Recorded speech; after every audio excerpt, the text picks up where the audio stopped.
Muy bien, sean bienvenidos a la sesión número 6 del taller de ejercicios de cinemática y dinámica. En esta sesión vamos a resolver problemas acerca de la cinética del cuerpo rígido. Y el primer problema que tenemos aquí dice así: determine las coordenadas del centro de masa del cuerpo homogéneo que se representa en la figura. Y aquí tenemos este cuerpo formado por tres cuerpos geométricos más pequeños. Ajá. Y aquí tenemos sus dimensiones. Recordemos, para empezar a resolver este problema, que un cuerpo homogéneo tiene la propiedad de que su densidad es constante. Y eso trae como consecuencia que el centro de masa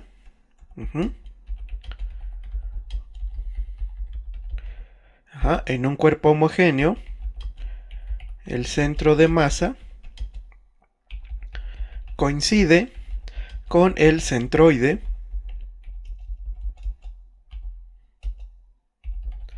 de volumen, ¿sí? De tal modo que no es necesario conocer la densidad del cuerpo, solo es necesario conocer el volumen de cada una de las piezas. Para ello, pues vamos a poner aquí el volumen de cada una de las piezas.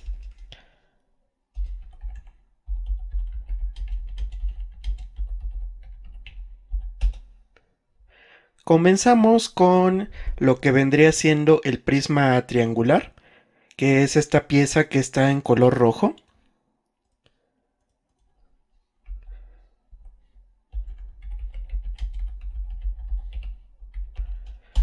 Y vamos a ponerle volumen 1. ¿Cuánto vale el volumen de esta pieza? Pues recordemos la fórmula para calcular el volumen de un prisma triangular, que es el área de la base por la altura, donde el área de la base es simplemente la base del triángulo por su altura, entre 2. En este caso podemos ver que la base es de 12 pulgadas y la altura es también de 12 pulgadas, debido a que el radio de este semicírculo es 6 pulgadas. Este diámetro, que coincide con la altura del triángulo, mide 12 pulgadas. En este caso, el volumen del triángulo va a ser 12 por 12 por 4, que vendría siendo la altura. Y recordemos que estamos en un triángulo, esto va entre 2. No estamos calculando el área de lo que vendría siendo un rectángulo, sino la de este triángulo, para después multiplicarla por la altura de 4 pulgadas. Bueno, ya tenemos ahí el volumen del prisma triangular. Vamos a calcular ahora el volumen del prisma rectangular que está aquí al fondo. ¿Sí? No se alcanza a ver muy bien porque está cubierto por el semicilindro. Sin embargo, tiene las siguientes medidas: 4 pulgadas por 4 pulgadas por una altura de 12 pulgadas. Entonces vamos a poner aquí el prisma rectangular.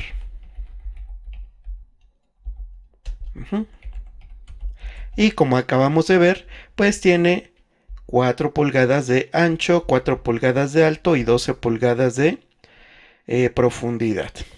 Ya tenemos esta segunda parte. Vamos ahora a calcular lo que vendría siendo el volumen de este semicilindro. Recordemos cómo se calcula el volumen de un cilindro. Es pi por radio al cuadrado, que me da la base del cilindro, y luego por la altura. En este caso, como es un semicilindro, hay que dividir entre 2. Entonces vamos a poner aquí semicilindro o volumen 3. Aquí estaríamos utilizando pi por radio al cuadrado para la base. Y el radio pues es de 6 pulgadas. Luego, esto hay que multiplicarlo por lo que vendría siendo la altura, que es de 4 pulgadas, y como es la mitad de un cilindro, hay que dividirlo entre 2. Entonces, ahora sí, ya tenemos el volumen de cada una de las piezas. Lo que vamos a hacer a continuación es determinar el centro de masa de cada una de las piezas, que en este caso pues es el centroide de volumen. Para ello hay que recordar lo siguiente: que el centroide de área de una figura triangular se encuentra a 1/3 de su altura comenzando desde la base. Si empezamos a medir de aquí, tendríamos que movernos 1/3 de la altura, que son 4 pulgadas hacia acá y 4 pulgadas hacia arriba. Aquí hay que tener cuidado porque ya tenemos un sistema de referencia especificado. Eso quiere decir que si bien tengo que moverme 4 pulgadas hacia acá, en realidad esas 4 pulgadas tengo que sumarle estas 4. De tal modo que su coordenada X va a ser 4 pulgadas más 4 pulgadas de acá. ¿Ok? Y en Z, pues ahí sí van a ser simplemente 4 pulgadas. ¿Qué pasa con Y? Pues con Y vamos a tener que la coordenada de su centro de masa va a ser 2 pulgadas, porque queda precisamente a la mitad del prisma triangular. Entonces vamos a ponerlas aquí abajo.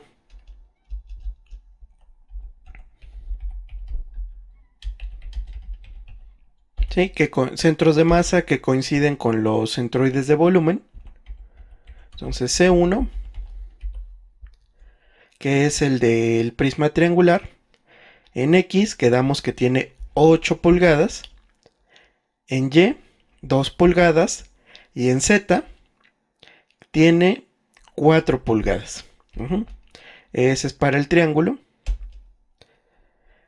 y el prisma triangular. El centro de masa del prisma rectangular coincide con su centro geométrico, en este caso en X 2 pulgadas, en Y 2 pulgadas y en Z 6 pulgadas, ¿sí? La mitad de cada uno de sus lados. Entonces aquí tendríamos en X 2, en Y 2 y en Z 6. Vamos a ver qué pasa con el centro de masa del semicilindro. En este caso, el centro de masa del semicilindro pues debe estar a la mitad de esta distancia. Es decir, en X está a 2 pulgadas debido a que aquí hay un plano de simetría. En Y hay que ocupar una fórmula y en Z pues va a estar a la mitad debido a que este plano corta el semicilindro a la mitad. En Z va a ser 6 pulgadas. Ahora, ¿qué pasa con esta parte de aquí? Resulta que nosotros tenemos que encontrar el centroide de este semicírculo. El centroide de este semicírculo es 4 veces el radio entre 3pi. Anda más o menos por aquí. A esa coordenada hay que sumarle 4 pulgadas y ya tendríamos la coordenada Y. Entonces vamos a ponerlo de la siguiente forma. En X quedamos que está a 2 pulgadas. En Y está a 4 pulgadas más el centroide del semicírculo, que en este caso es 4 veces el radio, que el radio es de 6 pulgadas, entre 3pi. ¿Sí? Esto es la fórmula para encontrar el centroide del semicírculo y ya la tenemos acá. ¿Qué pasa en Z? En Z vamos a tener 6 pulgadas, es decir, está a la mitad de su altura. Y ya con eso, pues tenemos los centroides de cada una de las piezas que componen nuestro sistema. ¿Qué vamos a hacer? Pues vamos a aplicar la fórmula para obtener el centroide de volumen.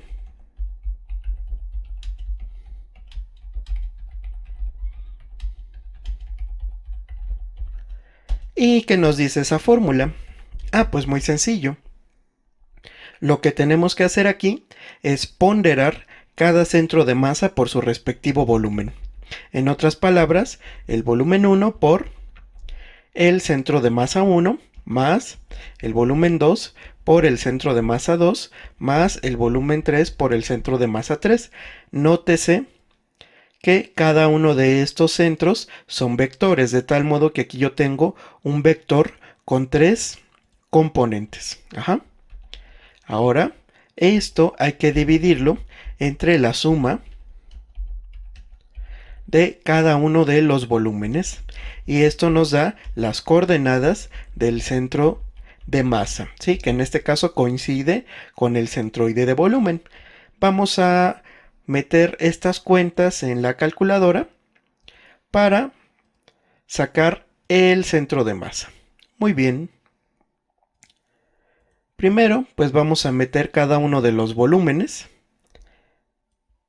¿sí? Entonces aquí pegamos volumen 1. Ajá, ya tenemos el volumen del prisma triangular. Vamos a pegar el volumen 2. Este es el volumen del prisma rectangular. Y finalmente el volumen del semicilindro. ¿Ok? Ahora vamos a poner los centros de masa. Tengo las coordenadas del centro de masa del prisma triangular, las coordenadas del centro de masa del prisma rectangular y finalmente las coordenadas del centro de masa del semicilindro. Vean que la coordenada y del centro de masa del semicilindro es 6.54.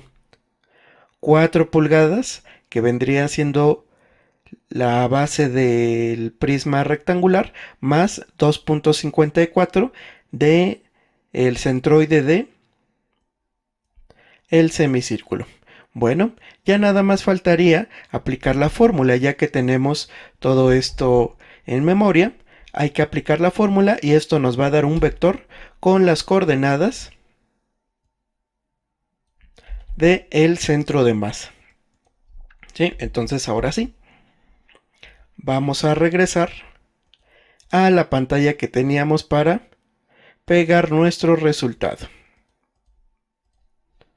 Entonces aquí las coordenadas van a ser las siguientes.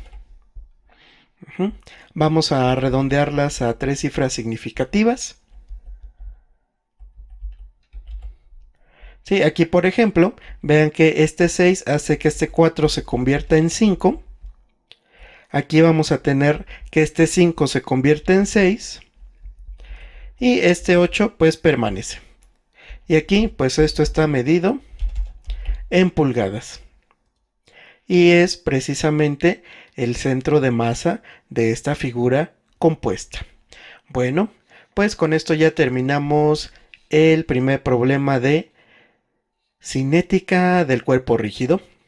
Ahora vamos a pasar a resolver un problema parecido, pero que involucra el concepto de momento de inercia. Vamos a leerlo.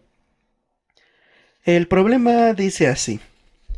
El mecanismo mostrado en la figura está formado por 3 cilindros de 5 kilogramos cada uno y 2 varillas delgadas, A y B, de 50 y 30 gramos respectivamente.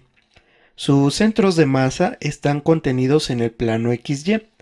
Determine el momento de inercia de la masa del mecanismo respecto al eje de las zetas. Y bueno, vamos a ver lo que tenemos aquí. Esta pieza que observamos es un cilindro de 5 kilogramos. Este es otro cilindro de 5 kilogramos y este es otro cilindro de 5 kilogramos. Luego tenemos 2 varillas delgadas, que vendría siendo esta de aquí, cuya masa es de 30 gramos, y esta de acá, cuya masa es de 50 gramos. Esta mide 30 centímetros de largo y esta mide 50 centímetros de largo. Muy bien, aquí lo que tenemos que hacer es calcular el momento de inercia de toda esta pieza respecto al eje Z. El eje Z, pues en este caso, es un eje que sale de la pantalla, ¿sí? Y sale en el punto 0,0, es decir, el origen del sistema de referencia. Muy bien, ¿cómo podemos resolver este problema? Pues vamos a resolverlo en partes. Primero vamos a proponer o vamos a escribir las fórmulas para los momentos de inercia de cada una de las piezas. Entonces aquí momentos de inercia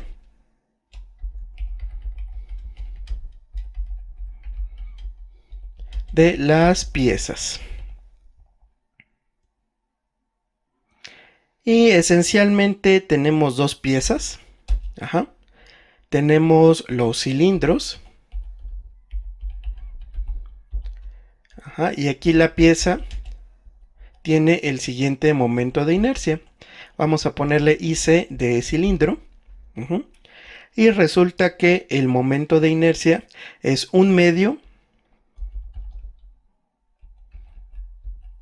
de la masa del cilindro por su radio al cuadrado. Cada uno de los cilindros tiene este momento de inercia, pero este momento de inercia solo lo podemos utilizar cuando el eje de rotación pasa por el centro del cilindro, es decir, coincide con su eje de simetría. Bueno, aquí convendría escribir esta expresión de otra forma. Este medio lo podemos escribir como esta expresión entre 2. ¿Ok? Ahora, ¿qué pasa con lo que viene siendo las varillas delgadas? Tanto esta como esta de acá.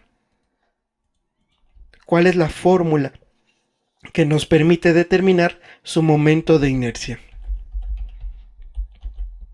Vamos a ponerle aquí el momento de inercia, por ejemplo, de la varilla A.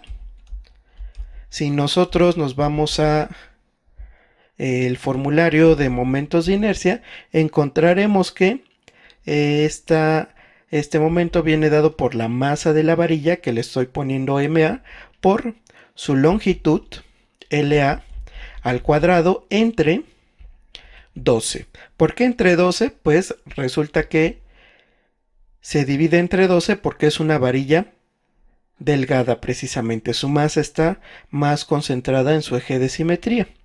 Para la varilla B, pues tenemos la misma expresión. Lo único que cambia es que ahora va la masa de la varilla B, la longitud de la varilla B al cuadrado, y esto entre 12. Bueno, ya tenemos aquí las tres expresiones, pero hay que ver nuevamente que estas son válidas siempre y cuando estemos calculando el momento de inercia respecto a un eje que pasa por su centro. En este caso, el único o la única pieza para la cual el momento de inercia se aplica es este cilindro de aquí, porque el eje Z coincide con su eje de simetría. Este no, este tampoco, y en el caso de las varillas su centro está aquí a la mitad, este está a la mitad y vemos que el eje Z no coincide. ¿Qué vamos a hacer? Vamos a utilizar el teorema de los ejes paralelos. ¿Qué nos dice el teorema de los ejes paralelos? Que el momento de inercia de una pieza, por ejemplo este cilindro, respecto a un eje que es paralelo a su eje de rotación, va a ser igual al momento de inercia centroidal, es decir, 1 con respecto a este eje, más la masa del cilindro por la distancia entre ambos ejes. Por ejemplo, la distancia entre este eje y este eje de acá. Para este cilindro va a ser algo similar. Entonces vamos a escribir el teorema de los ejes paralelos.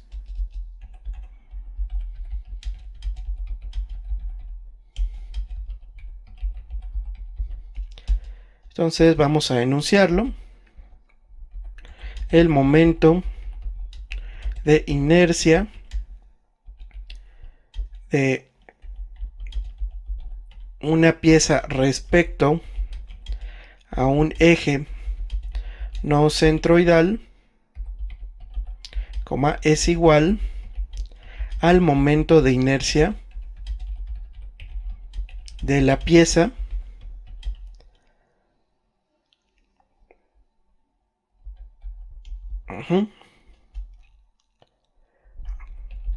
respecto a su eje centroidal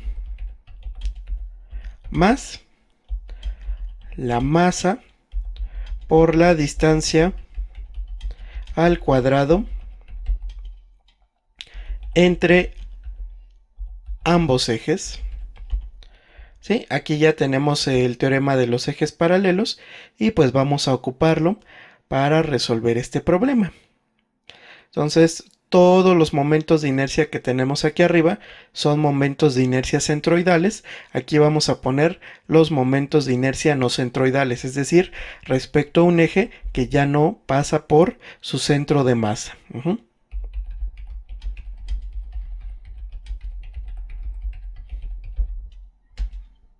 Ok, entonces aquí vamos a poner los cilindros. Sí, como son 3 cilindros, vamos a ver qué ocurre. El primero,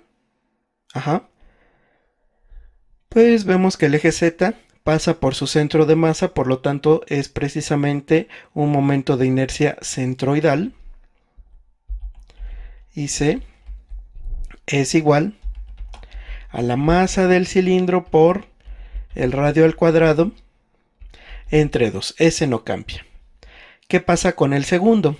Por ejemplo, este que está aquí arriba. Pues el momento de inercia de ese cilindro, ¿sí? Si quieren, aquí vamos a ponerle IC1 para diferenciarlo. IC2 va a ser igual al momento de inercia centroidal, que es masa por radio al cuadrado entre 2, más la masa del cilindro por la distancia entre los ejes al cuadrado, ¿sí? Este es el eje centroidal para este cilindro y este es el eje con respecto al cual quiero calcular el momento de inercia. ¿Qué distancia hay de este eje a este eje? Pues vamos a ver, de aquí para acá hay un radio de distancia que son 15 centímetros. Luego la varilla delgada mide 30 centímetros. Hasta el momento llevamos 45 centímetros. Y de aquí hacia acá hay otros 15 centímetros, de tal modo que son 60 centímetros. 0.6 metros. Y lo elevamos al cuadrado. Este momento de inercia es mayor al momento de inercia centroidal. ¿Por qué? Pues porque estamos haciendo rotar este cilindro alrededor de un eje que está lejos de su eje centroidal o su eje que pasa por el centro de masa. Bueno, vamos a poner el momento de inercia del tercer cilindro. En este caso, vamos a copiar este de aquí, debido a que lo único que tenemos que cambiar es la distancia entre los ejes. Este es el eje centroidal, este es el eje con respecto al cual quiero calcular el momento de inercia. Vamos a ver qué distancia hay entre ellos. De aquí para acá hay un radio de 15 centímetros, luego de aquí para acá está la varilla delgada, que es de 50 centímetros, hasta el momento llevamos 65 centímetros, y de aquí para acá otros 15 centímetros. De tal modo que son 80 centímetros. En metros, 0.8 al cuadrado. Vean que este momento de inercia inclusive es mayor a este. ¿Por qué? Pues porque el eje centroidal está más alejado del eje Z que este cilindro que teníamos aquí arriba. Bueno, pues vamos a hacer lo mismo para las varillas. ¿Sí? Aquí vamos a poner el momento de inercia de la varilla A. Y partimos de lo que teníamos aquí arriba. Ese es el momento de inercia centroidal que pasa por su centro de masa, pero hay que multiplicarlo por la masa y por la distancia al cuadrado entre ambos ejes. Entonces estamos en la varilla A. Aquí está lo que vendría siendo su eje centroidal a la mitad de la varilla, y hay que ver qué distancia hay entre este punto y el eje Z. Sí, como está a la mitad, de aquí al cilindro hay 15 centímetros y de este punto al eje Z hay otros 15 centímetros, es decir, son 30 centímetros. 0.3 al cuadrado. Ok, entonces ya tenemos aquí el momento de inercia no centroidal de la varilla A. Vamos a ver qué pasa con la varilla B. De entrada, pues voy a copiar esta expresión porque pues nada más hay que cambiar algunas cosas. Aquí voy a tener la masa de la varilla B, la longitud de la varilla B, la masa de la varilla B. Vamos a ver qué distancia hay entre lo que viene siendo el eje centroidal de esta varilla y el eje Z. De aquí hasta acá hay 25 centímetros, que es la mitad de 50, más 15 centímetros de radio. ¿Cuánto nos da? 25 más 15 da 40. De tal modo que aquí yo tendría 0.4 metros. Y ahora sí, ¿cómo calculo el momento de inercia total?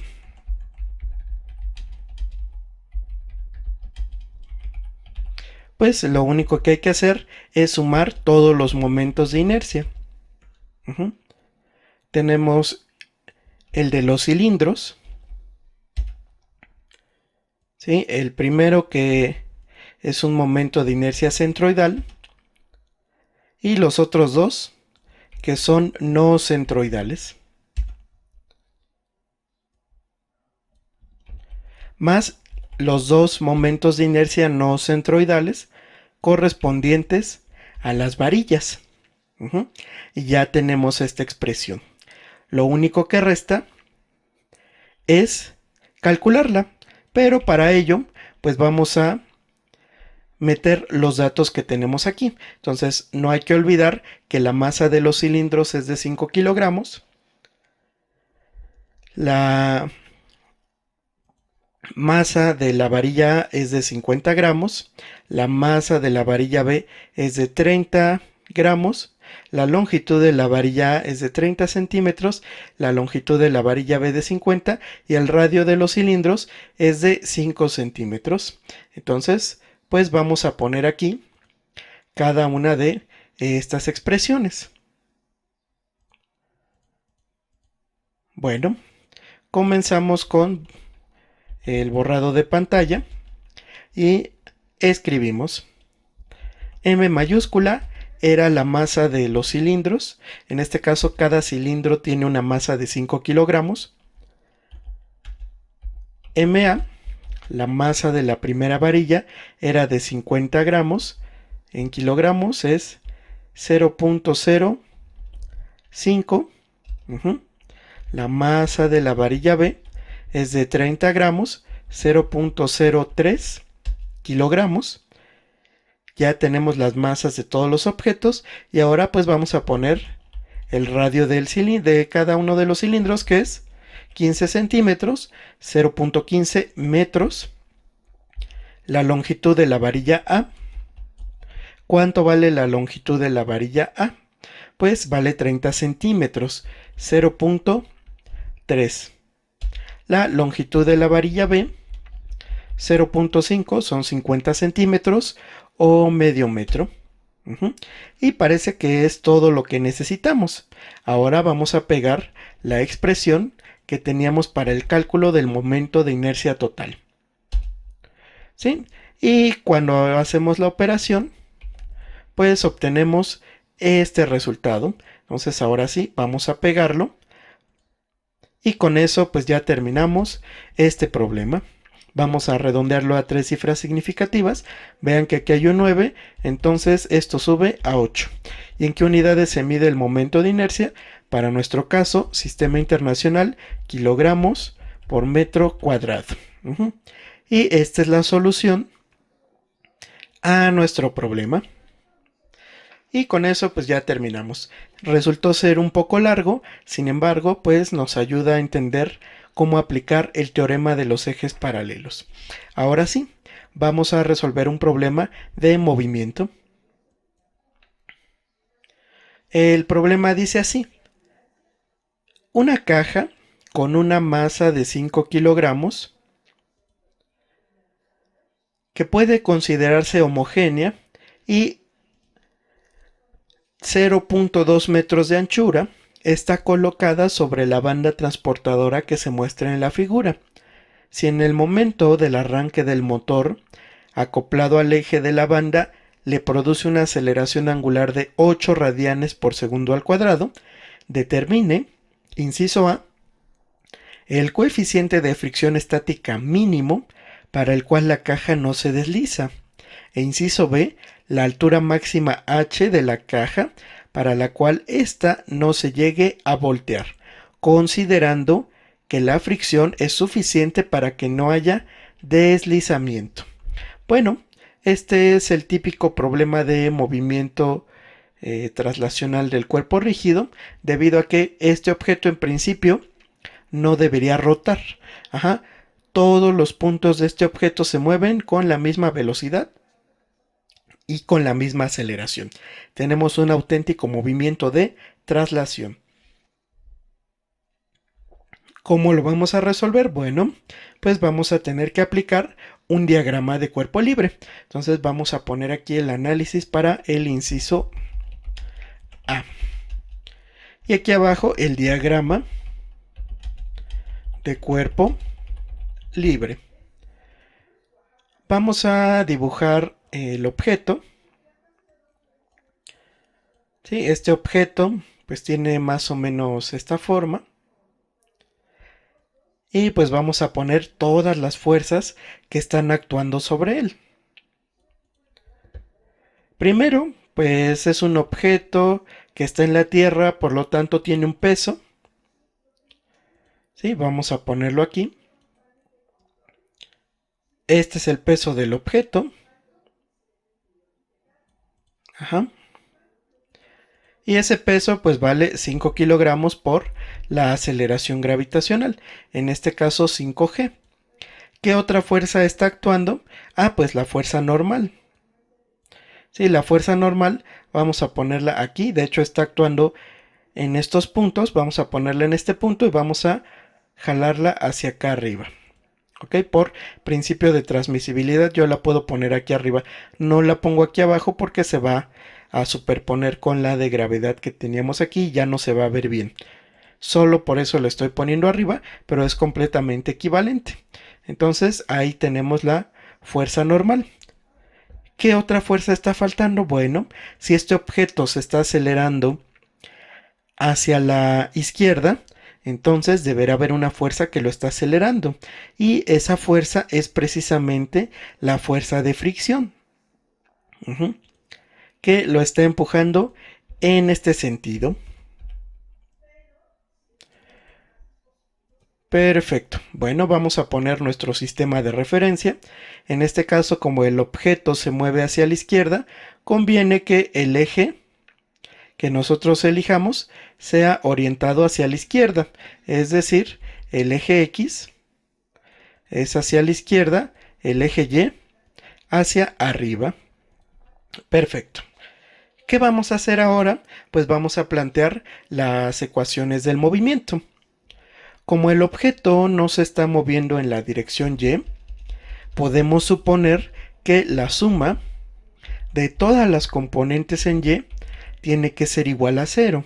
Y bueno, ¿qué fuerzas están actuando en Y? La normal, que es positiva, el peso es negativo y esto es igual a 0. De aquí concluimos que la normal tiene que equilibrar al peso. Perfecto. Ahora, ¿qué pasa con la suma de las componentes en X? Esta es igual a la masa por la aceleración del objeto. En este caso, pues la única fuerza que tenemos es la de fricción. Y aquí viene una suposición importante. Como necesitamos determinar el coeficiente de fricción estática mínimo para el cual la caja no se deslice, vamos a suponer que este sistema ya se encuentra en estado de movimiento inminente, es decir, la fricción ya alcanzó su máximo, con lo cual pues vamos a calcular el coeficiente de fricción estática mínimo. En este caso le voy a poner ms, coeficiente de fricción estática, por la normal, pero la normal ¿cuánto vale? Vale 5G. Ajá, esto es igual a la masa, que es de 5 kilogramos, por la aceleración. Y pues vamos a ver cómo obtenemos esa aceleración. Recordemos que aquí tenemos un movimiento rotacional de este objeto, que tiene una aceleración angular de 8 radianes por segundo.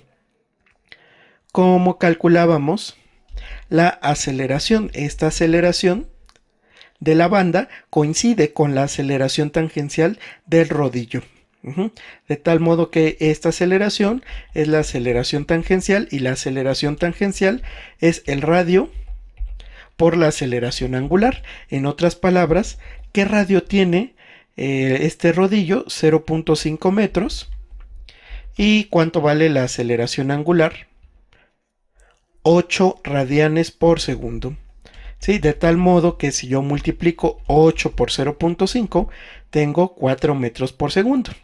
Ajá. De tal modo que el coeficiente de fricción estática por 5G es igual a ¿cuánto? 5 veces la aceleración, y la aceleración es 4 metros por segundo. De aquí nos damos cuenta que ya puedo despejar. Puedo despejar el coeficiente de fricción estática, que, bueno, aquí si somos observadores, este 5 se elimina con este 5 y pues simplemente nos queda 4 entre G. Sí, que G vale 9.81. Vamos a hacer el cálculo. Sí, vamos a copiar esta expresión. Vamos a pegarla acá en nuestro espacio de trabajo, no sin antes pues definir la aceleración gravitacional, que es 981. Hacemos el cálculo y vean que el coeficiente de fricción estática mínimo pues vale 0.4. Vamos a pasarlo a nuestro espacio de trabajo y a redondearlo a 3 cifras significativas. Como aquí hay un 7, ¿sí? Este 7 que aparece aquí, el siguiente número sube, en este caso 8. Recordemos que el coeficiente de fricción estática es adimensional, de tal modo que pues ahí ya tenemos el resultado. Perfecto. Ahora solo falta calcular la altura máxima que puede tener esta caja, pues para evitar que vuelque. Entonces vamos a poner aquí abajo el análisis para el inciso B. Y lo vamos a hacer en esta sección. Vean que ya tenemos el diagrama de cuerpo libre. Y aquí lo que se debe de cumplir es que esta caja debe estar a punto de volcarse. ¿Sí? ¿Por qué a punto de volcarse? Porque si la altura aumenta un poquito, entonces ya se va a volcar. Eso nos asegura que estamos trabajando con la altura máxima. Sin embargo, aunque esté a punto de volcarse, todavía no se ha volcado. Eso implica que la suma de todos los momentos respecto a algún punto C sea igual a 0. En este caso, el punto C nos conviene que sea un punto que esté precisamente sobre la línea de acción del peso, para que el peso no cause momento alguno.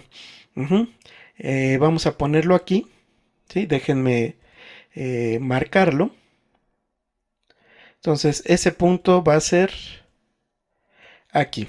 Es un punto que está sobre la línea de acción del peso. ¿Y por qué ese punto que está hasta arriba? Pues porque precisamente mientras más alta sea la caja, la fricción va a producir un momento mayor. Entonces veamos. La suma de momentos. ¿Qué distancia hay de este punto a la normal? Y aquí estamos suponiendo que la normal se está aplicando en el borde. Si la normal se requiriera que se aplicara fuera del borde, entonces el objeto ya estaría rotando. Vemos que la distancia de este punto a este punto es 0.2 metros. Aquí tenemos la mitad, de tal modo que de aquí hasta acá hay 0.1 metros. Entonces es 0.1 por la normal. ¿Y con qué signo? Con signo negativo. Ahora aquí hay que tener cuidado porque con respecto a este punto, la normal produce un momento en sentido contrario de las manecillas del reloj. Uno diría, eso es positivo. La verdad es que no, porque estamos trabajando en un sistema de referencia donde el eje X apunta hacia la izquierda, lo que hace que este momento sea negativo. Finalmente, la fricción. De este punto hasta este punto, pues es la altura completa del objeto. Y lo multiplicamos por la fricción. Vean que la altura es desconocida. Vamos a multiplicarla por la fricción. Y la fricción vale precisamente el coeficiente de fricción estática por la normal, pero la normal vale 5G. Y esto es igual a 0. ¿Sí? Es igual a 0 porque el objeto todavía no está rotando, aunque está a punto de volcarse, pero no está rotando. De aquí vamos a hacer algunas sustituciones. La primera, pues el valor de la normal, 5G.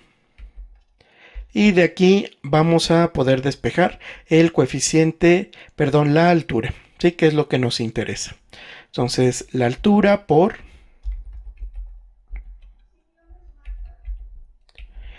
esto va a ser igual, como esto tiene un signo negativo, pasa positivo. Y de aquí la altura máxima va a ser igual a 0.1 por 5 por g entre este término que ya conocemos. Ajá. Ahora sí, vamos a calcularlo.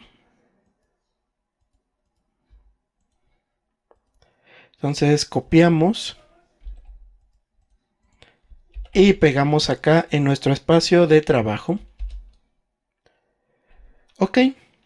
Y pues ahí ya tenemos lo que vendría siendo la altura.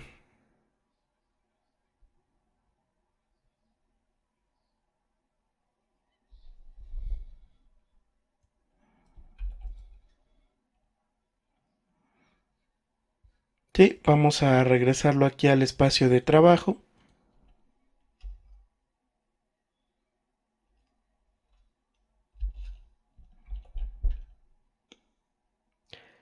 Y ya está.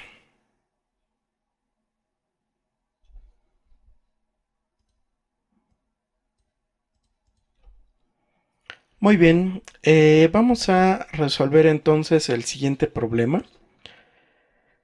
Es parecido a este, sin embargo, pues aquí tenemos algunas nuevas características que aparecen. Vamos a proyectarlo. Dice así: una caja de 10 kilogramos de masa descansa sobre la superficie de un elevador de 4 articulaciones. Si inicia su movimiento del reposo desde la posición mostrada en la figura, determine, inciso A, el coeficiente de fricción estática mínimo que se requiere entre las superficies en contacto para que la caja no deslice, suponiendo una aceleración angular alfa de 5 radianes por segundo. Inciso B, la aceleración angular máxima que puede imprimirse al elevador sin que la caja se vuelque, considerando un coeficiente de fricción estática de 0.6. Bueno, pues vamos a hacer un análisis similar al caso anterior.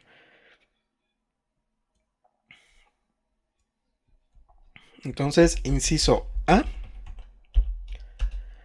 vamos a dibujar un diagrama de cuerpo libre.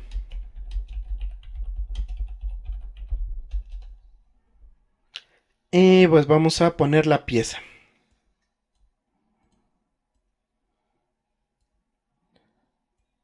Ok, aquí tenemos la pieza. Vamos a dibujar ahora las fuerzas externas que están actuando sobre ella. La primera, pues es el peso. Sí, debido a que está en la tierra, pues la ponemos aquí. ¿Cuánto vale? Esta es una caja de 10 kilogramos. Entonces su peso es de 10G. Hay una fuerza normal, que al igual que en el caso anterior la voy a poner aquí arriba. Y en la esquina, porque pues vamos a suponer que está a punto de volcarse. Entonces aquí está la normal. Y la fuerza de fricción, que empuja a la caja en esta dirección.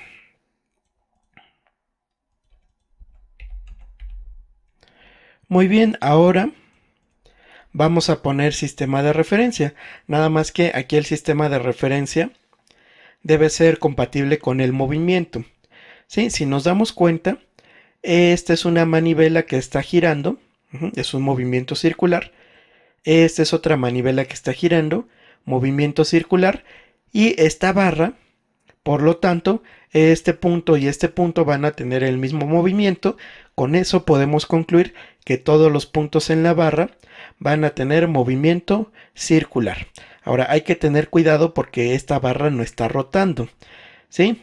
Debido a que siempre se mantiene horizontal. Aquí tenemos un movimiento de traslación curvilínea, de hecho traslación a lo largo de una circunferencia.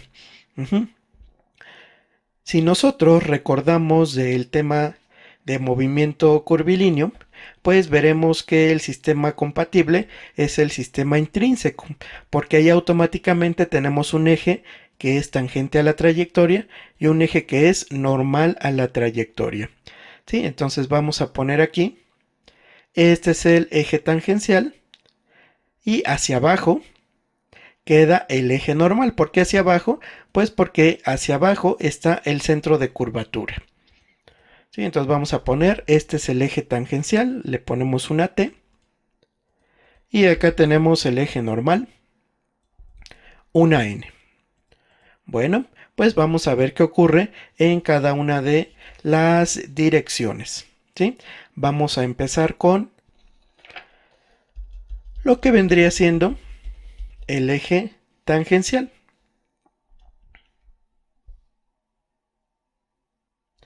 Bueno, aquí yo creo que conviene mejor que veamos lo que ocurre en la dirección del eje normal. ¿Qué sabemos que se debe cumplir aquí? Pues que la suma de todas las componentes normales es igual a la masa del objeto por la aceleración normal. Y esta aceleración normal es simplemente la rapidez al cuadrado entre el radio, que vean que en este caso el radio es de 0.8. Sin embargo, como el sistema está partiendo del reposo, ¿eso qué quiere decir? Si parte del reposo, esta rapidez en este instante mostrado vale 0. De tal modo que esto vale 0. ¿Sí? Ahorita lo voy a poner aquí abajo. Como el sistema parte del reposo, coma, la rapidez vale 0. ¿Sí? Entonces la suma es 10G positivo menos la normal. ¿Sí? 10G es positivo porque vean el eje está orientado hacia abajo. Es igual a 0. ¿Sí? Porque la rapidez inicial vale 0. Eso pues implica que la normal equilibra al peso. ¿Ok? Entonces ya tenemos el valor de la normal. Ahora vamos a ver qué pasa pues con las componentes ahora sí a lo largo de la dirección tangente a la trayectoria. Esto deberá ser igual a la masa por la aceleración tangencial. Sin embargo, recordemos que la aceleración tangencial es precisamente el radio por la aceleración angular. ¿Ok? Entonces aquí tendríamos la masa. ¿Por qué? Bueno, vamos a ponerlo aquí abajo. La única fuerza que está actuando en esta dirección es la fuerza de fricción. Esta fuerza de fricción vale coeficiente de fricción estática, porque estamos suponiendo, al igual que en el problema anterior, que el sistema ya está en movimiento inminente, por la normal, que bueno, la normal vale 10G, y esto es igual a la masa, que es de 10 kilogramos, por la aceleración. Pero esa aceleración es el radio por la aceleración angular del sistema, y esa aceleración angular es de 5. Vamos a despejar de aquí el coeficiente de fricción estática, el coeficiente de fricción estática máximo, ¿no? Entonces este 10 se elimina con este 10 y aquí pues simplemente nos queda 5 por 0.8 es 4 entre G. Ok, ese es el valor que nosotros necesitamos encontrar. Lo sustituimos acá y vean que da exactamente el mismo valor que en el problema anterior. Bueno, pues vamos a copiarlo y vamos a pegarlo en nuestro espacio de trabajo. Redondeamos a 3 cifras significativas y ya tenemos ahí el problema resuelto. Ahora lo que tenemos que verificar es precisamente la velocidad angular máxima permisible para que el objeto no vuelque. Vamos a poner aquí el análisis del inciso B, que tiene que ver con la volcadura de este objeto.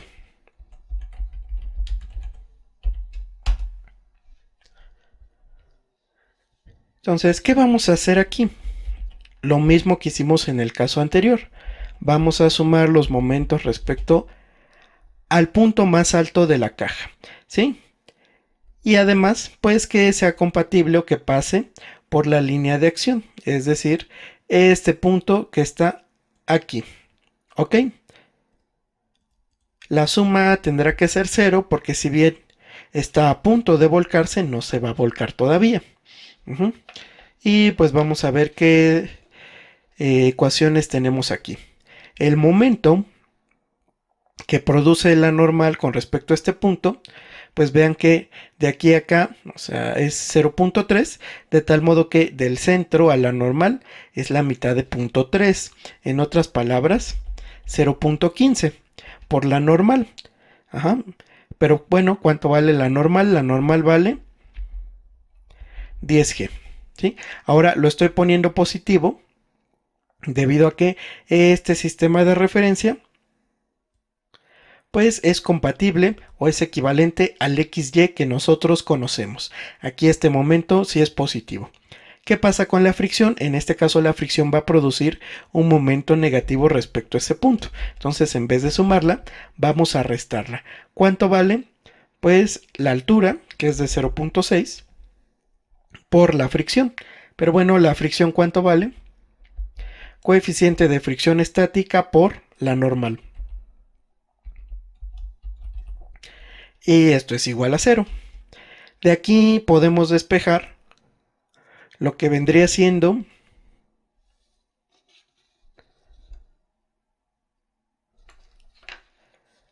la aceleración. Que bueno, a ver, si se dan cuenta de este lado, aquí lo que estamos suponiendo, este término de acá, es la fricción estática máxima. Pero nada, absolutamente nada, nos asegura, ¿sí?, que se esté cumpliendo. A ver, nada más aquí quiero hacer la aclaración. Si la aceleración angular es de 5 radianes por segundo al cuadrado, el coeficiente de fricción estática mínimo para que la caja no deslice es de 0.4. En el inciso B nos dice que el coeficiente de fricción estática vale 0.6. Ajá, eso implica que llegar o alcanzar la fricción estática máxima va a ser todavía más difícil que en el caso anterior. Por lo tanto, voy a quitar esa hipótesis, no voy a suponer que tengo fricción estática máxima, sino simplemente fricción. Ajá. Y ahora surge otra pregunta. ¿Cómo obtengo el valor de esta fricción? Bueno, para ello vamos a ocupar nuevamente lo que vendría siendo esta ecuación. ¿Sí? Vean que en esta ecuación ya aparece la aceleración angular, alfa. La única fuerza que está actuando horizontalmente es la fricción, y esta es igual a la masa por el radio 0.8 por alfa, que es la aceleración angular. Este es el valor de la fricción. Ajá. Ese valor que ya obtuve lo puedo sustituir acá. Entonces vamos a ponerlo. ¿Sí? Lo copiamos. ¿Sí? Lo pegamos. Simplificación, bueno, hay aquí una simplificación. Vean que este 10 se puede eliminar con este 10. ¿Sí? Vamos a eliminarlos. Entonces aquí tendría .15, este 10 se va y ya. Vamos a despejar esto. 0.15 por g deberá ser igual a 0.6 por 0.8 por alfa. Y de aquí pues despejamos alfa, que viene siendo la aceleración angular máxima. 0.15 por g entre 0.6 por 0.8. Vamos a ponerla en la calculadora. ¿Sí? Aquí ya tenemos la expresión, le damos enter. Y esta es la aceleración angular máxima permisible para que este objeto no vuelque. ¿Ok? Vamos a redondearlo a 3 cifras significativas. Vean que como aquí hay un 5, este 6 pasa a 7 radianes por segundo al cuadrado. Sí, que resultó ser pues mucho menos de lo que tenemos acá. ¿Por qué resultó ser mucho menos? Pues porque aquí lo más seguro supusieron que la fricción es la fricción estática máxima, lo cual no se cumple, porque vean, si tenemos una aceleración angular menor, y el coeficiente es de 0.6, entonces la fricción está lejos de ser estática máxima, ¿sí? Porque si a 5 radianes por segundo al cuadrado se requiere un coeficiente de fricción de 0.4, para una aceleración angular menor, pues se requiere un coeficiente de fricción estática todavía más pequeño, pero el que tenemos es 0.6, entonces queda muy por arriba de lo que nos están diciendo aquí, ¿no? Pero pues esta es la aceleración angular requerida. Vamos a pasar al siguiente problema, que sería el último problema de la sesión de hoy, y con eso pues ya llevamos más de la tercera parte de la serie de ejercicios de cinemática y dinámica. Dice así: una placa homogénea de 16.1 libras de peso está unida a las articulaciones B y D mediante dos varillas de peso despreciable. En la posición mostrada en la figura, se mueve hacia abajo con una rapidez de 24 pies por segundo. Determine, inciso A, la aceleración del centro de masa de la placa y B, la fuerza que cada una de las varillas ejerce sobre ella. Especifique si se trata de tensión o de compresión. Entonces, bueno, ¿qué vamos a hacer aquí?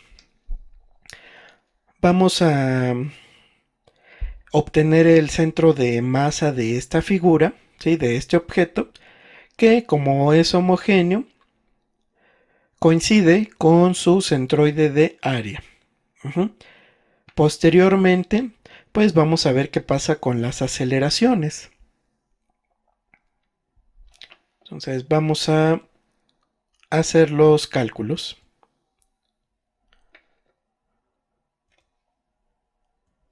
Entonces vamos a poner aquí arriba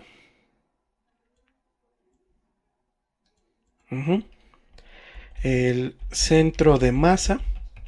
Recordemos que el centro de masa pues es un punto donde puedo concentrar la masa del cuerpo rígido y ahí es donde puedo virtualmente colocar todas las fuerzas que actúan sobre este objeto. Entonces pues vamos a ponerlo aquí.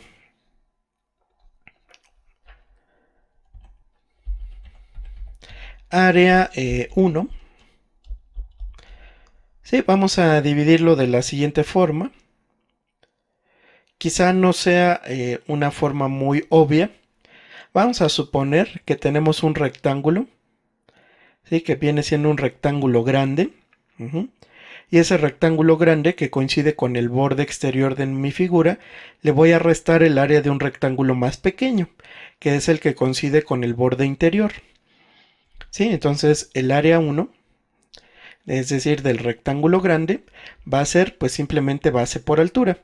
Veamos que la altura es de 10 más 2 son 12. Bueno, esta es la base, la altura son 2 más 2, 4 más 16, 20.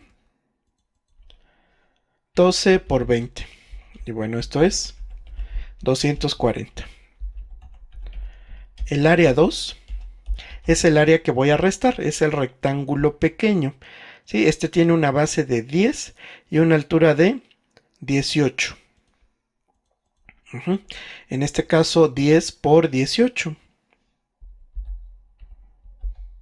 Y esto es igual a menos 180. Ahora le estoy poniendo el menos porque es un área que voy a restar. Ok, ahora sí.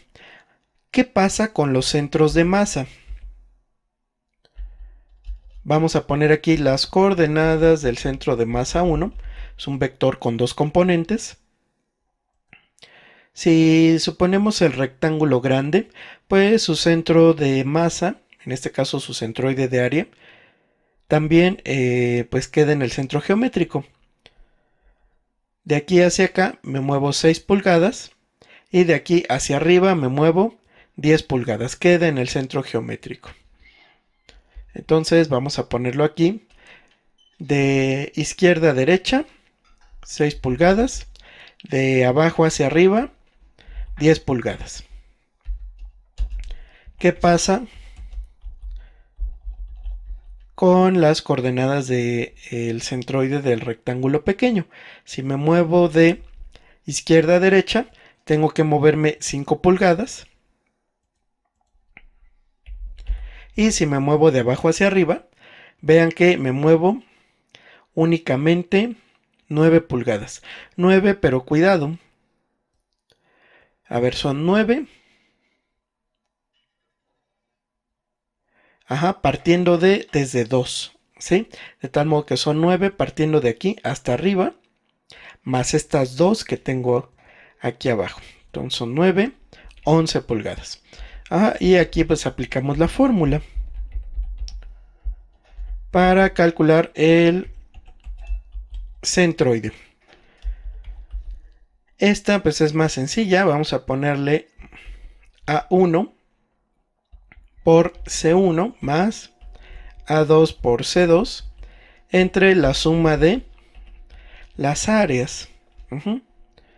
Entonces vamos a copiar esto y vamos a hacer el cálculo en el espacio de trabajo.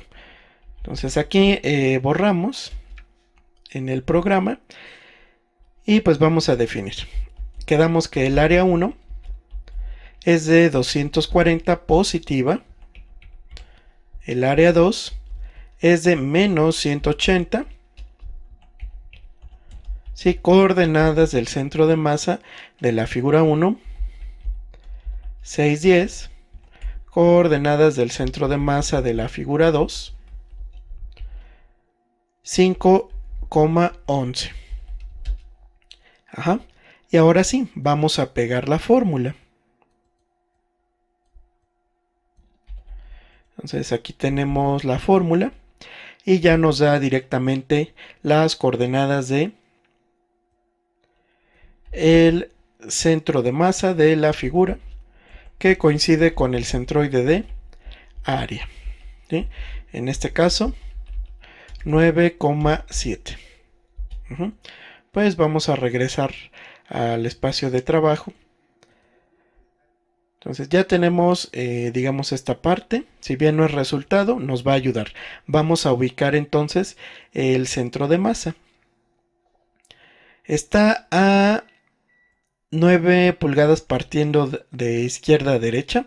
Entonces parto de aquí, son 9 pulgadas. Queda más o menos por aquí. ¿Sí? Son 9 pulgadas, ya está. Y de abajo hacia arriba son 7.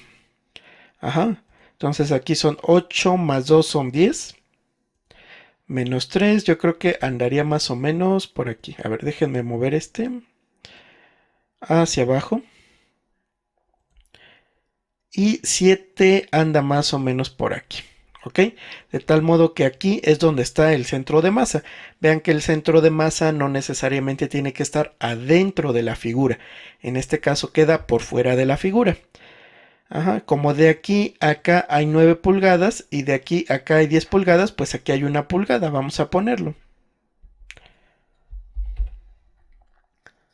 Entonces de aquí hasta la placa hay 1 pulgada. Y de aquí hacia abajo, hasta donde encontramos la placa, ¿cuántas pulgadas hay? Pues vamos a ver, si desde abajo hasta acá son 7, de aquí de la placa al centro de masa debe haber 5 pulgadas, porque le estoy restando estas dos. ¿Ok? Entonces, esas son las medidas. De la placa al centro de masa, 1 pulgada. Y aquí de esta parte de la placa al centro de masa, 5 pulgadas. Esto nos va a servir ahorita que hagamos el análisis. Entonces, primero nos pide determinar el inciso A, la aceleración del centro de masa de la placa, y el inciso B, las fuerzas, ¿sí? Para ello, pues necesitamos hacer un diagrama de cuerpo libre. Vamos a ponerlo aquí.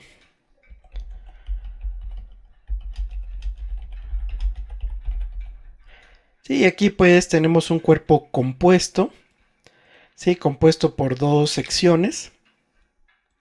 Vamos a dibujar cada una de las secciones. Digo, no importa que esté mal dibujado. Lo que importa es que se entienda lo que estamos haciendo. Ok, bueno, aquí ya tenemos esta parte. Vamos a ponerla aquí. Y la otra parte, sí, que vendría siendo esta de acá. Sí, les digo, no es tan importante la forma, sino las fuerzas que están actuando sobre el objeto. ¿Ok? Como tiene un peso, de hecho es un peso de 16.1 libras, pues vamos a ponerlo hacia acá. ¿Dónde está actuando? Pues está actuando en el centro de masa. Ese sí está actuando en el centro de masa. Sí, este ya es directamente de 16.1 libras. ¿Qué otras fuerzas están actuando? Ah, pues precisamente estas dos. Ahora, de inicio no sabemos si son de tensión o compresión. Vamos a suponer que son de tensión. Ajá. Si son de tensión, ambas fuerzas deben jalar al objeto. ¿Sí? Aquí pongo una. Ahorita no me están importando las dimensiones. Y aquí pongo otra. Entonces vamos a ponerles nombre. Esta le voy a llamar T1, suponiendo que es tensión. Ajá, y a la otra le voy a poner T2. Ya tenemos ahí el diagrama de cuerpo libre. Ahora, ¿qué vamos a hacer? Pues vamos a hacer algún análisis de fuerzas. Veamos. Primero, hay que ver el tipo de movimiento que tiene esta placa. Uno diría o uno pensaría que está en movimiento de rotación. La verdad es que no es así. Esta placa está en movimiento de traslación, debido a que si bien cada uno de sus puntos está rotando, conforme la placa se mueve, su dirección no cambia, debido a que este punto se mueve respecto al punto C y este punto se mueve respecto al punto D, son puntos distintos. ¿Sí? Entonces la placa se va a mover con su misma orientación, es una traslación circunferencial, no es una rotación. De tal modo que pues vamos a tener dos aceleraciones. La aceleración normal y la aceleración tangencial. Aquí vamos a poner los ejes. La aceleración tangencial pues va hacia abajo y la aceleración normal va hacia adentro. Esto para cada uno de los puntos que componen este sistema. Aquí, por ejemplo, le pongo el eje tangencial y aquí tenemos el eje normal. Muy bien. ¿Cuánto vale la aceleración normal? Entonces vamos a poner aquí aceleraciones. Bueno, comenzando con la tangencial. Vean que esta es sencilla debido a que este objeto en este instante pues tiene una aceleración hacia abajo equivalente a la aceleración gravitacional. Entonces la aceleración tangencial es la aceleración gravitacional. Muy bien, la aceleración normal, esta viene dada por la rapidez al cuadrado entre el radio, ¿sí? En este caso el radio vale 10 pulgadas. Sí, porque si hacemos el análisis en este punto, pues este punto se mueve hacia abajo con una rapidez de 24 pies por segundo. Ajá, y está a una distancia de 10 pulgadas, ¿sí? 10 pulgadas de su centro de curvatura. Para este punto pasa exactamente lo mismo, y como todos los puntos se van trasladando, pues todos comparten la misma aceleración normal. Aquí nada más hay que tener cuidado. ¿Por qué? Porque si bien esto es el radio, está en pulgadas, hay que convertirlo a pies. Entonces de aquí, pues tenemos lo siguiente. La aceleración tangencial es 32.2, positivo, va hacia abajo porque el eje también va hacia abajo, y la aceleración normal, esa si quieren vamos a plantearla aquí arriba, es 24 al cuadrado entre el radio, pero el radio es de 10 pulgadas. ¿Cómo lo transformo a pies? Lo divido entre 12, porque recordemos que un pie equivale a 12 pulgadas, es decir, 10 pulgadas no equivale ni siquiera a un pie, es menos de un pie. Entonces aquí tenemos la expresión, vamos a pasarla a la calculadora. ¿Sí? Calculamos la aceleración normal y sirve que de una vez ponemos G 32.2. ¿Ok? Regresamos al espacio de trabajo y pues ya tenemos aquí la aceleración normal. Ajá. Ahora, ¿cuánto vale la aceleración? Pues la aceleración equivale a la raíz cuadrada del cuadrado de estas dos. ¿Sí?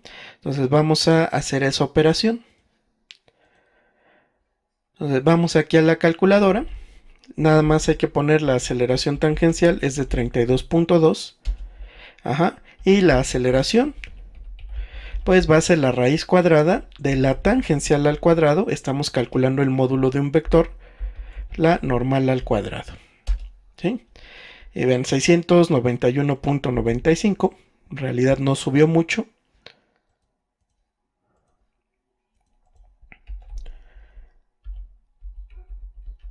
Vamos a redondear. Este es 9, entonces este pasa a 2 unidades metros por segundo al cuadrado.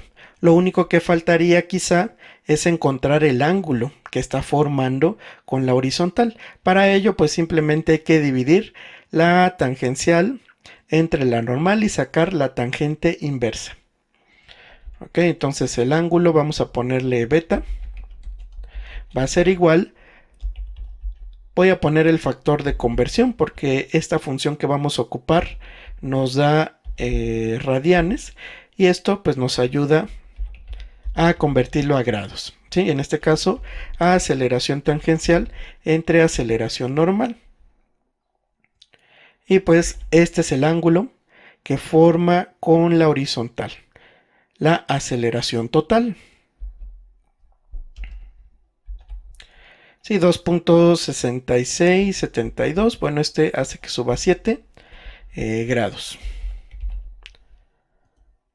Y ya tenemos el inciso A. Ya nada más falta ver el inciso B. ¿Qué dice el inciso B? Necesitamos encontrar la fuerza que cada una de las varillas ejerce sobre ella, sobre la placa.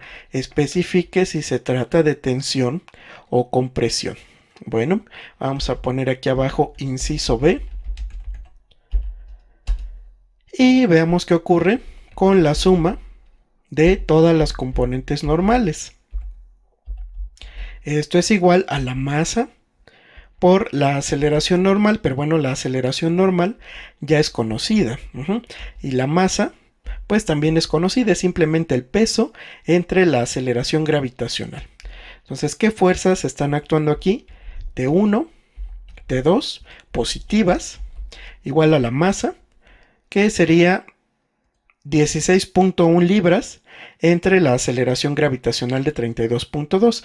Pero ven que este peso es precisamente la mitad de 32.2. Por lo tanto, pues tiene una masa de 0.5 slug por la aceleración normal. ¿Sí? La aceleración normal ya es conocida. Ajá. es este número que tenemos aquí arriba. Entonces allí es conocida. Vean que tenemos una ecuación con dos incógnitas. ¿De dónde sale la otra ecuación? Bueno, pues vamos a ponerla. Aquí yo voy a separarla. Y es precisamente la suma de momentos. La suma de momentos con respecto a qué?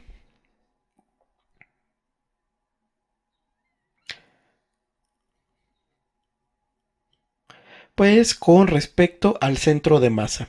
¿Por qué con respecto al centro de masa? Pues como les había comentado, con respecto a ese punto, nosotros podemos considerar que ahí estamos concentrando toda la masa.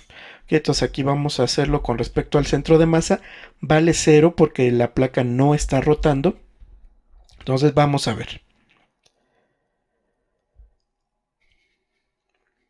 Esta tensión 2, ¿a qué distancia está?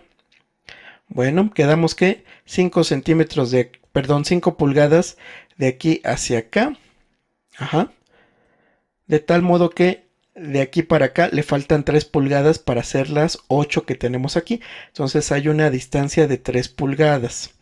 ¿Sí? El momento, como bueno, está jalando esta tensión, produce un momento negativo.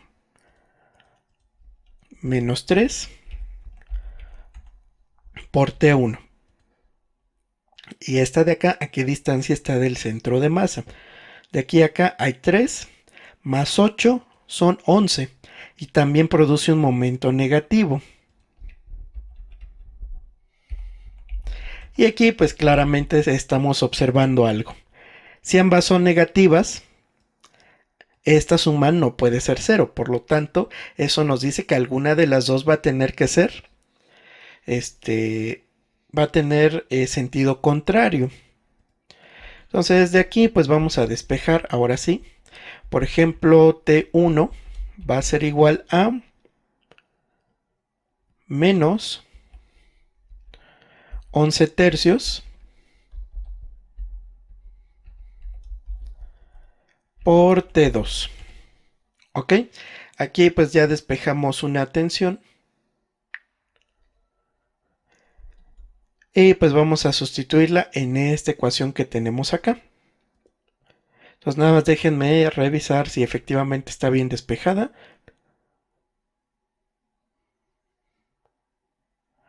Sí, está bien despejada, muy bien. Vamos a sustituirla acá arriba. Entonces T1 es menos 11 tercios de T2. Luego esto hay que sumarle T2. Entonces ya sustituye aquí T1, que es esto, más T2. Y esto es 0.5 veces por la aceleración normal. Ajá. Si nosotros hacemos la suma, yo aquí tendría un entero menos 11 tercios. Sí, voy a factorizar aquí.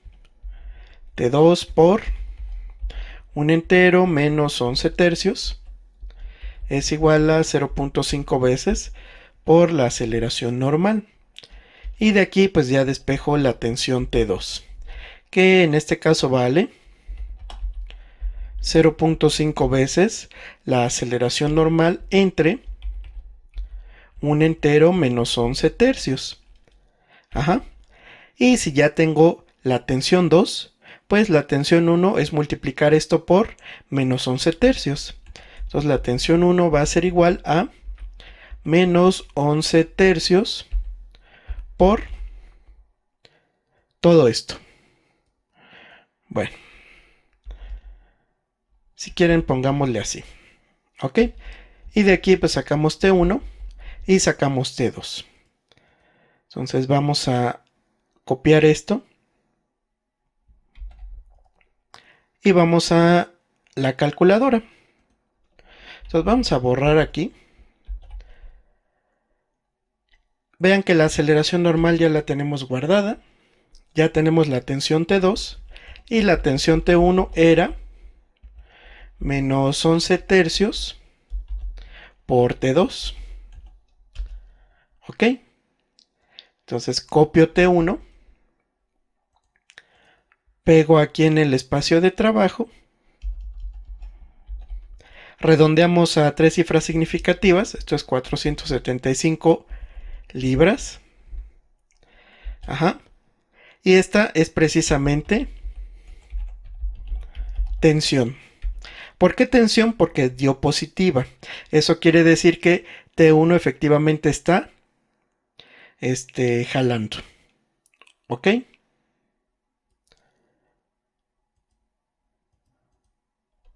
Bueno, ahorita si quieren hacemos... A ver, esto lo voy a quitar. Ahorita lo analizamos con más calma. T2. Vamos a copiarla.